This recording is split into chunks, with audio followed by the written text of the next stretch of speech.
दुनिया के कई सुपर पावर ईरान को सफ़े हस्ती से मिटाने के लिए नंगी तलवारें लहराते यहां तक पहुंच गए। अलेक्जेंडर द ग्रेट के तेज रफ्तार मैकेडोनियन, रूम की खूंखार फौजें, मौत से बेपरवाह अरब के इस्लामिक सिपहसालार और चंगेज खां के खूंखार मंगोलों ने तो यहाँ तबाही मचाते हुए इंसानी खोपड़ियों के मीनार तक खड़े कर दिए। कोई और मुल्क होता तो परमानेंटली इतिहास से गायब हो गया होता, वैसे ही जैसे बेबीलोनियंस, हिटाइट्स और असीरियंस के साथ हुआ। लेकिन ईरान की मिट्टी में एक हैरान कर देने वाली बात है। बार बार जंग के मैदान में हारने, अपनी राजधानियां गंवाने और कब्जा झेलने के बावजूद ईरानियों ने वो कर दिखाया जो दुनिया में कोई और नहीं कर सका। उन्होंने अपने हमलावरों को पूरी तरह से निगल लिया। महज कुछ ही दशकों में वे खूंखार हमलावर पर्शियन भाषा बोलने लगते, उनके कल्चर को अपना लेते और यहाँ तक कि ईरानियों की तरह कपड़े भी पहनने लगते। आखिर ईरान के प्राचीन काल से लेकर आज तक हर बड़े वर्ल्ड पावर को अपने सामने झुकने पर मजबूर कैसे किया, उन्होंने अपनी आइडेंटिटी को कैसे बचाकर रखा और दुनिया को यह सिखाया कि हमेशा की जीत के लिए कभी कभी हारना भी जरूरी होता है। ईरान को इतिहास के पन्नों में वो जगह नहीं मिली जिसका वो हकदार था। जब भी प्राचीन सभ्यता की बात होती है, जहन में सबसे पहले इजिप्ट के पिरामिड्स की तस्वीर आती है। लेकिन इस दौड़ में ईरान भी कंधे से कंधा मिलाकर आगे बढ़ रहा था। 50,000 साल पहले यहाँ निएंडरथल रहते थे और 36,000 साल पहले यहाँ क्रो मैग्नस का बसेरा था। आज से करीब 7,000 साल पहले जब दुनिया बसना शुरू हुई थी, ईरान में जिराफ जैसी शानदार बस्तियां बन चुकी थीं।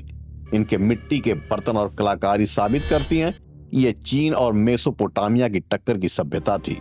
इन इलाकों में सबसे बड़ा जियोपॉलिटिकल प्लेयर था एलम, जो मॉडर्न ईरान के साउथ में एक राज्य था जिसकी राजधानी सूसा थी। यहाँ एक ऐसी घटना हुई जो आज के संयुक्त राष्ट्र की शुरुआत जैसी थी। 13वीं सदी ईसा पूर्व में अक्काद के राजा और एलम के बीच जंग हुई। जंग का खात्मा समझौते पर हुआ। बाकायदा एक लिखित समझौता किया गया। इसे ह्यूमन हिस्ट्री का पहला डॉक्यूमेंटेड इंटरनेशनल ट्रीटी माना जाता है। ये रही उसकी तस्वीर। दिलचस्प बात यह है, आज हम जिन्हें ईरानी कहते हैं वे यहाँ के मूल निवासी नहीं थे। करीब 3,500 साल पहले मध्य एशिया के कॉकेसस के मैदान से कुछ खाना बदोश कबीले नीचे पहाड़ों की तरफ आए। इन लोगों ने खुद को आर्यन कहा, जिसका मतलब था नोबल। उन्होंने अपनी जमीन को नाम दिया आर्यनम वेजा, जिसका मतलब था आर्यों की भूमि, जो समय के साथ बदलकर ईरान बन गया। ये नए आए आर्य लोग यहाँ के पुराने एलम निवासियों के साथ मिलकर रहने लगे। इसी मिलावट से दो बड़े और शक्तिशाली गुट बने, मीड्स और पर्शियंस, जो आगे चलकर दुनिया का सबसे बड़ा साम्राज्य बना, जिसे हम फारस या पर्शिया के नाम से जानते हैं। जब ईरान ने दुनिया को वक्त दिया, इन्हीं पहाड़ों और रेगिस्तानों में ईरान का सबसे बड़ा हथियार पैदा हुआ। यह हथियार कोई रथ या खास तीर कमान नहीं था, बल्कि यह एक आइडियोलॉजी थी। क्रिश्चियन और इस्लाम के आने से बहुत पहले ईरानी पठार पर एक ऐसे धर्म का जन्म हुआ जिसने इंसानी चेतना को पूरी तरह पलट कर रख दिया, ज़ोरोएस्ट्रियनिज्म या पारसी धर्म। पुराने ईरानियों के लिए जिंदगी कोई इत्तेफाक नहीं थी। वे मानते थे कि पूरी दुनिया एक बहुत बड़े जंग के मैदान जैसी है। इस जंग में दो टीमें थीं। अच्छाई की टीम, जिसका लीडर था अहुरा मज़दा, जो सच और रोशनी का देवता था। बुराई की टीम, जिसका लीडर था अहरिमन, जो झूठ और अंधेरे का प्रतीक था। ईरानी होने का मतलब ही यह था कि आप रोशनी के सिपाही हैं। उनका पूरा कल्चर और एकता इसी बात पर टिकी थी कि उन्हें हर हाल में अच्छाई का साथ देना है। इतिहास में पहली बार इसी धर्म ने एक क्रांतिकारी बात कही, वक्त गोल गोल नहीं घूमता। ज्यादातर पुरानी सभ्यताएं मानती थीं कि वक्त एक सर्किल है जो खुद को दोहराता है, लेकिन इन लोगों का मानना था कि वक्त सीधा चलता है। जो शुरू हुआ है, एक तय समय पर इसका अंत भी होगा। आखिर में एक लास्ट जजमेंट होगा और आग के जरिए दुनिया को पूरी तरह साफ कर दिया जाएगा। यह आइडिया पूरी दुनिया तक कैसे फैला? जब ईरानियों ने बेबीलोन जीता तो उन्होंने वहां कैद ज्यूज को आजाद कर दिया। अगले 200 साल तक साथ रहने की वजह से यहूदी विचारकों ने ईरानियों से दुनिया का अंत, सीधा वक्त और अंतिम न्याय जैसे कंसेप्ट सीख लिए। यहाँ तक कि बड़े बड़े फिलासफर भी मानते हैं कि आज हम वक्त को जिस तरह देखते हैं वह ईरान की ही देन है। 670 BC मीडियंस ने खतरनाक असीरियन को हराकर एक मजबूत साम्राज्य की नींव रखी। लेकिन असली क्रांति तब आई जब साइरस द ग्रेट ने मीड्स और पर्शियन को एक साथ जोड़ दिया। क्योंकि साइरस दोनों कबीलों से ताल्लुक रखते थे, उन्होंने एक ऐसी यूनियन बनाई जिसने दुनिया को पहला सुपर पावर दिया। साइरस का जिक्र तौरा, बाइबल और कुरान में भी है। वो सिंबल के तौर पर 2 सिंहों वाला ताज पहनते थे। जुल्करनैन मतलब 2 सिंहों वाला का जिक्र कुरान में भी है। कई इतिहासकार मानते हैं कि वह साइरस ही थे। साइरस सिर्फ एक योद्धा नहीं बल्कि एक विजनरी लीडर भी थे।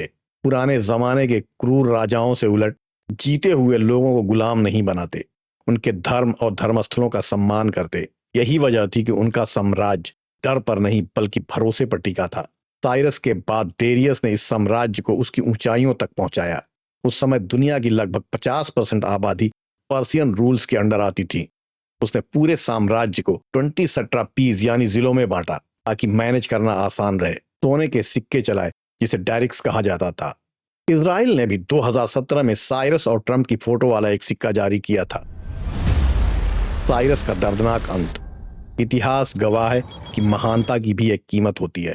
साइरस अपनी सरहदों को सुरक्षित करने के चक्कर में सेंट्रल एशिया की क्वीन टोमिरिस के साथ टकरा गए। इस जंग में किंग साइरस मारे जाते हैं। टोमिरिस ने साइरस का सर काट कर खून से भरे थैले में डाल दिया। यह एक संदेश था कि खून के प्यासे का अंत खून से ही होता है। अक्सर फिल्मों जैसे 300 में दिखाया जाता है कि ग्रीस ने पर्सिया को हरा दिया था, लेकिन यह पूरा सच नहीं है। पर्सिया इतना बड़ा था कि छोटी हारों से उसे फर्क नहीं पड़ता। जब तलवारें काम नहीं आई तो पर्शियंस ने गोल्ड का इस्तेमाल किया। उन्होंने ग्रीस के शहरों एथेंस और स्पार्टा को आपस में लड़ा दिया। नतीजा यह हुआ कि बिना जंग लड़े पर्सिया पूरे ग्रीस का अघोषित मालिक बन गया। Alexander the great. असली तबाही 330 बीसी में आई। ईरान का अकमेनिड एम्पायर इतना बड़ा हो गया था कि उसे संभालना मुश्किल हो रहा था। राजा कमजोर पड़े तो अलग अलग देश हाथ से निकलने लगे। इसका फायदा अलेक्जेंडर द ग्रेट ने उठाया। उसने अपनी तेज तर्रार सेना के साथ पर्शियन आर्मी को हरा दिया। उसने ईरान के गौरव कहे जाने वाले पर्सेपुलिस शहर को जलाकर राख कर दिया। सबको लगा कि अब ईरान का इतिहास खत्म हो गया। यहीं से एक दिलचस्प बात शुरू हुई। भले ही यूनानी जंग जीत गए थे, लेकिन ईरान की संस्कृति इतनी मजबूत थी कि उसने हमलावरों को ही अपना बना लिया। खुद अलेक्जेंडर पर्शियन कपड़े पहनने लगा। उसने वहां के शाही तौर तरीके अपना लिए। ईरान को यूनानी बनाने की कोशिश नाकाम रही क्योंकि हमलावर खुद ईरानी रंग में ढल गए। 3री सदी ईसा पूर्व में पार्थियंस नाम के एक कबीले ने यूनानियों को बाहर खदेड़ दिया। उन्होंने फिर से एक महान साम्राज्य बनाया। पार्थियंस अपनी घुड़सवारी सेना के लिए मशहूर थे। उनका पार्थियन शॉट बहुत फेमस था, जिसमें वे घोड़े पर भागते हुए पीछे मुड़कर तीर चलाते थे। उन्होंने महान रोमन साम्राज्य को भी कई बार धूल चटाई। साल 2024 में सासानिड डायनेस्टी की शुरुआत हुई। ये ईरान के असली गोल्डन डेज थे। उन्होंने पारसी धर्म को राज्य धर्म बनाया। उन्होंने समाज को पुजारी, योद्धा और आम लोगों में बांटा ताकि सिस्टम मजबूत रहे। करीब 400 साल तक सासानिड ईरान एक सुपर पावर बना रहा। सासानिड ने सदियों तक रोम और बाइजेंटियम जैसे बड़े साम्राज्यों से जंग लड़ी। हालांकि वे मजबूत थे, लेकिन इन लंबी लड़ाइयों ने देश के संसाधनों और सैनिकों को पूरी तरह थका दिया था। ईरान की जमीन तो नहीं बदली, पर सदियों की जंग ने उनकी ताकत को निचोड़ लिया था। 7वीं सदी में अरबों ने ईरान पर हमला किया और साल 651 तक पूरे ईरान पर कब्जा कर लिया। अरब अपने साथ इस्लाम और अरबी जबान लाए। मिस्र और सीरिया जैसे देश तो पूरी तरह से अरब बन गए, लेकिन ईरानियों ने अपनी संस्कृति नहीं छोड़ी। ईरान में भले ही अरबों का राज्य था, लेकिन सरकार चलाने के लिए उन्हें ईरान के विद्वानों और कवियों की जरूरत पड़ी। नतीजा यह हुआ कि फारसी भाषा और वहां का तौर तरीका खत्म होने के बजाय और मजबूत हो गया। 1220 में चंगेज खान के नेतृत्व में मंगोलों ने ईरान पर ऐसा हमला किया जिसे कयामत कहा जा सकता है। उन्होंने शहरों को जला दिया और लाखों लोगों को मार डाला। इस कदर तबाही मचाई कि इंसानी खोपड़ियों के मीनार तक खड़े कर दिए। हैरान करने वाली बात, चंगेज खान के पोते हलाकू खान ने जब यहाँ अपना राज्य शुरू किया तो वह खुद पर्शियन संस्कृति का दीवाना हो गया। खूंखार मंगोलों ने इस्लाम अपना लिया, फारसी को अपनी राज्य भाषा बनाया और खूबसूरत नीली मस्जिदों का निर्माण करवाया। यानी हमलावर खुद ईरानी बन गए। मंगोलों के बाद तैमूर लंग आया। वह बहुत बेरहम था और कटे हुए सिरों के ढेर लगा देता था, लेकिन उसे ईरान की कला और कारीगरी से प्यार था। वह बेहतरीन कलाकारों को अपने साथ राजधानी ले गया। एक बार फिर पुराना ईरान जी उठा। इस दौर में दुनिया की सबसे बेहतरीन कविताएं और पेंटिंग बनाई गईं। सालों की उथल पुथल के बाद 1501 में शाह इस्माइल ने पूरे ईरान को फिर से एक किया और सफवीद समाज की नींव रखी। उन्होंने शिया इस्लाम को देश का आधिकारिक धर्म बनाया। इससे ईरान अपने पड़ोसी देशों जैसे ओटोमन एम्पायर, जो सुन्नी थे, के बिल्कुल अलग और अपनी एक अनोखी पहचान वाला देश बन गया।